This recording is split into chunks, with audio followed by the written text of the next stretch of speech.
otro día en clase me acordaba de cuando vimos por primera vez, que eras tú estudiante de biología y yo era el profe. Lo que no me acuerdo es en qué curso era aquello. Pues me diste clase en segundo y me diste clase en cuarto. Entonces te pregunté que en qué máster me podía matricular, que me pudieses dirigir el trabajo de fin de máster. Sí, pero ya habías venido antes a la excavación de Atapuerca. Además de la clase, habíamos coincidido que viniste al Museo de la Evolución Humana, ¿no? El año antes de poder ir a la excavación, porque no había plazas, estuve en el Museo de la Evolución Humana un mes haciendo como prácticas de empresa. Al principio me acuerdo que yo pasaba mucho tiempo en nuestro centro de investigación y tú empezaste más solita aquí con aprender la técnica y todo eso. Y luego ya empezamos a estudiar fósiles humanos. Sí, el primero fue un cráneo de Aroeira, de Portugal, y luego ya los individuos de la sima de los huesos, hacer diferentes técnicas para estructuras que no se habían estudiado hasta a lo mejor el 2016-17 cuando se empezó, y luego ya los neandertales con su audición. Y eso es la investigación, pero luego hay otra faceta que yo creo que en la que casi hemos encajado todavía mejor que en la investigación, ¿no? Que no era esperable, que es en la docencia, en las clases. Y luego me hace mucha gracia porque nos colocan como dos papeles, ¿no? Yo soy como el abuelo, algunas cosas se dirigen a mí y tú eres como la hermana mayor, ¿no? Para otras cosas se dirigen a ti. Y entonces yo creo que en eso hemos encontrado una cosa muy bonita, ¿no? De manera diferente de enfocar la docencia y de hecho, fíjate, yo creo que ahora me interesan mucho más las clases casi que la investigación. El cómo vamos preparando las clases, cómo les vemos crecer. Sí, hacer actividades distintas o nuevas, utilizar tecnologías que antes no utilizabas, a lo mejor. La verdad es que hemos tenido mucha suerte con ese fosilito, ¿no? El de Tina, ¿no? Ha sido una cosa que hemos sido muy afortunados de que Valentín Villaverde, que es el director de la excavación de Cova Negra, pues pensara en nosotros para estudiar este fósil. Pensábamos que íbamos a acabar en 15 días. Sí, esto pues nada, 15-20 días y tenemos un artículo pequeñito y ya está. Pero cuando ya lo reconstruimos y vimos la anatomía, yo recuerdo que tenía una estructura muy extraña. Yo, fíjate, en eso creo que es de los trabajos, de los que he hecho yo y de los que hemos hecho juntos, de los más interesantes y divertidos, ¿no? Porque era terra incógnita para nosotras, el mundo de las patologías asociadas al oído interno. Sí, luego buscar una solución para poderlo comparar, para saber qué tiene, qué no tiene, buscar una muestra de neandertales con quien compararlo, porque claro, recuerdo eso, ir cambiando el protocolo. Y luego me acuerdo cuando ya por fin vimos que tenía síndrome de Down, ¿no? Que claro, nos quedamos muertos y estupefactos y además éramos conscientes de que era un notición científico, ¿no? Era la primera vez que se encontraba síndrome de Down, ya no en los neandertales, en ninguna especie fósil. Y decidimos darle un giro al artículo, ¿te acuerdas? Y entonces le estuvimos dando vueltas y nos dimos cuenta de que habíamos entrado en otro mundo, ¿no? Muy interesante. Que es el de los cuidados a personas que nacen con patologías y que son integradas en un grupo humano. O sea, porque Tina, no lo hemos dicho todavía, pero recuerda que tiene 6 años, entre 6 y 11 años cuando murió. Claro, si nació con síndrome de Down, aparte de que tendría sordera y problemas de equilibrio, que es lo que vemos en el oído interno, también tendría muchos de los problemas que tienen los niños y niñas que nacen con síndrome de Down a día de hoy. Y si sobrevivió hasta los 6 años mínimo, es porque el resto del grupo la cuidó muchísimo, la integró dentro del grupo y hizo que formase parte de esa comunidad, independientemente de los problemas de salud que pudiese tener.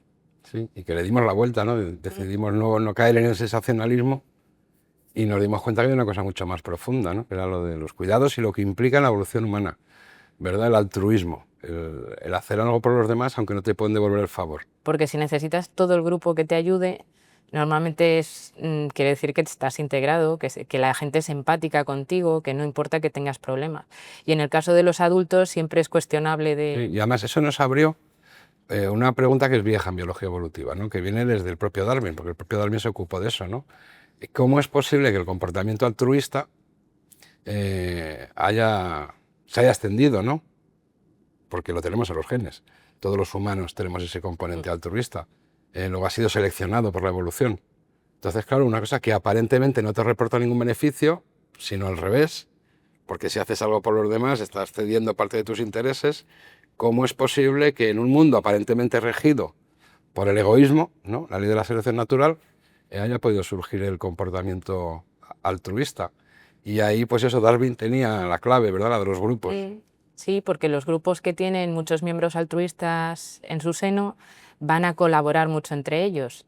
Tendrán también sus propias competencias dentro del grupo, pero si son altruistas, cuando venga otro grupo y tenga que competir con ese grupo, será un grupo más eficaz o más viable, porque todos colaborarán. Sí, que es una cosa que casi la sabemos desde pequeños, con el fútbol, o con el baloncesto, con los deportes de equipo. Que un deporte un equipo de estrellas, pero que no colaboran, normalmente es mucho menos competitivo de un equipo de que, aunque sean menos estrellas, pues se ayudan, se pasan el balón, se ayudan a defender, que eso lo vemos, ¿no? Lo vemos.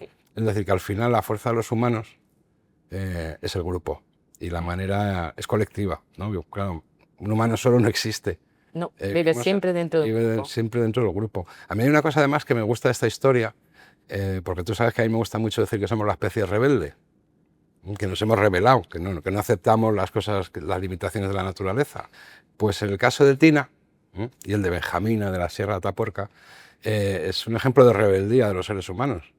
Rebeldía ante el destino fatal, ¿no?, de las personas que nacen con problemas, que son vulnerables. No aceptamos eso. No aceptamos ese egoísmo de decir, bueno, pues ahí te quedas. Ayudamos, cuidamos y, como dices tú muchas veces, que me gusta mucho, no hay que dar las gracias, te cuidamos porque eres de los nuestros. Pero si descendemos un poco y nos preguntamos cuál es el entramado, qué es lo que sostiene eso, ¿no?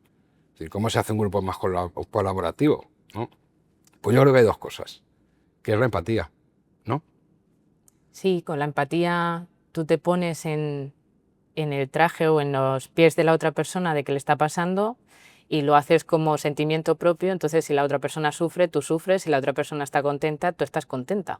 Sí, porque es una cosa que es emocional, o sea, no hay cálculo. No hay yo te voy a ayudar porque tú me ayudas, es que te voy a ayudar porque no me queda más remedio.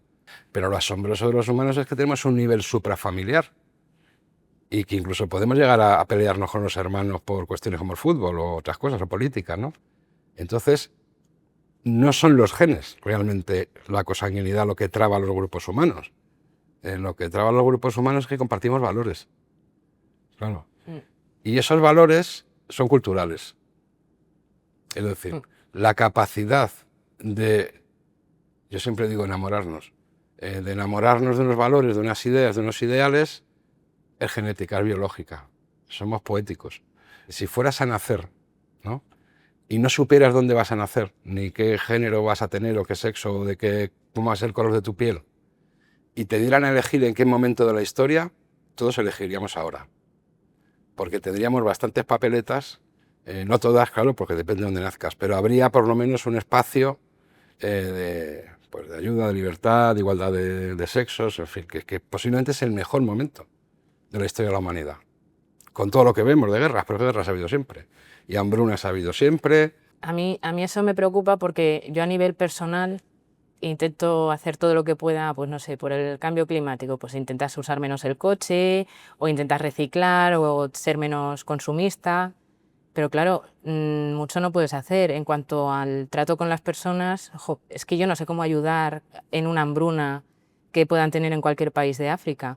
Lo que sí sé hacer es intentar que la gente que esté a mi alrededor esté bien o esté más cómoda, y así entre todos, poco a poco, porque si yo hago que el que está a mi lado esté más feliz y al que está a su lado, vas haciendo al final un grupo más grande de gente que está feliz, comprometida con los demás. Una de las cosas que más me gusta, en la que coincidimos, ¿no?, y que además nos sentimos muy bien cuando lo hacemos, que lo hacemos activamente, es intentar ayudar a crecer a las personas. Sobre todo lo que llamamos nosotros nuestros perritos mojados. Sí, ¿no? Esa gente que, porque es más tímida o más introvertida, nunca nadie se fija en ellos, nunca nadie les va a dar una oportunidad a lo mejor, y resulta que son personas maravillosas. O con problemas de autoestima o lo que sea, que es darles, ¿verdad?, un entorno en el que puedan romper la cáscara. Sí. y empezar a crecer. Y que luego dentro de nuestro grupo todos tenemos los mismos valores para hacer eso. Eso es.